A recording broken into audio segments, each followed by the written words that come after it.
স্যারের ওয়াইফ ওখানে মানে লেখাপড়া করছি, পাশাপাশি স্যার আবার মায়েরও দিচ্ছে আমার।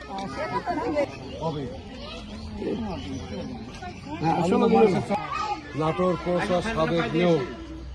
আমি মূলত আসলাম 12ই ফেব্রুয়ারি এমপি নির্বাচন। সেই নির্বাচনে দয়া করে সকলে ধানের শীষে ভোট দিলেন।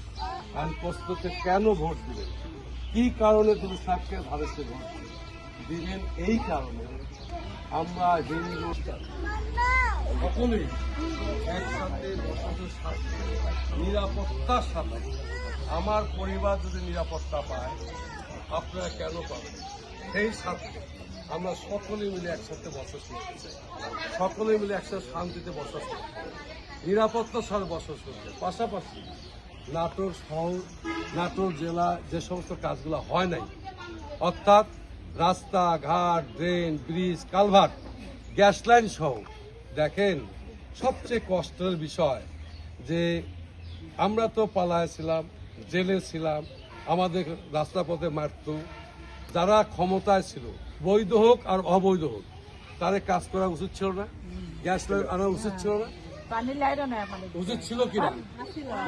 আপনারা দয়া করে ধানের শীতে দুরুসাহে ভোট দিবেন। যে সমস্ত কাজ হয় নাই, আবার বুঝেন, ব্রিজ, কালভার্ট, ড্রেন, রাস্তাঘাট, গ্যাস লাইন সহ এই সমস্ত কাজগুলা নাটোর শহর সাজাতে যা যা লাগে সেই কাজগুলো করার সাথে আপনারা দয়া করে ভোট দিন। এটা হলো ভোটের কাহিনী। বয়স্ক ভাতা, বিধবা ভাতা, প্রতিবন্ধী ভাতা পৌরসভা গেলে পান না।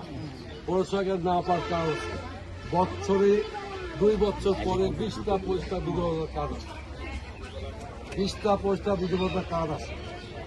এই ওই কাউন্সিলর দোষারোপ করা হয়, মেয়রদের দোষারোপ করা হয়, কেন দেয় না? আমি বিধবা কেন দিবে না?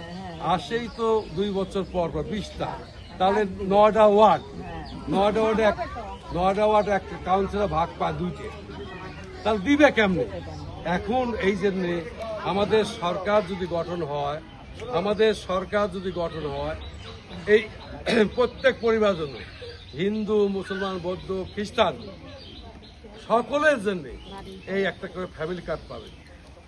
আমাকে চিনে রাখেন, পরে বলেছেন যে ফ্যামিলি কার্ড পাবে প্রত্যেকেই।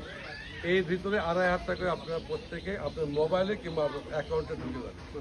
আপনার প্রতি মাসেই এই টাকাটা ঢুকবে। আচ্ছা, এখন প্রশ্ন হচ্ছে, এখন আমার ব্যাখ্যাটা যদি আমি শুনতে পাই, বুঝতে পারি, আমি খুশি হব।